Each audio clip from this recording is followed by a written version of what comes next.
উভতি চোৱা ধূলিয়ৰি বাটে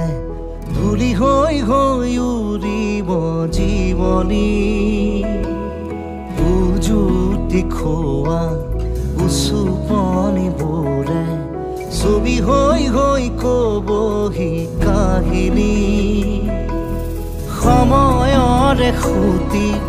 সুততে সুহুৰি সুৰুঙাৰে সৰকি সুঁৱৰি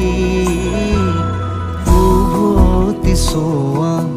ধূলিয়ৰি বাট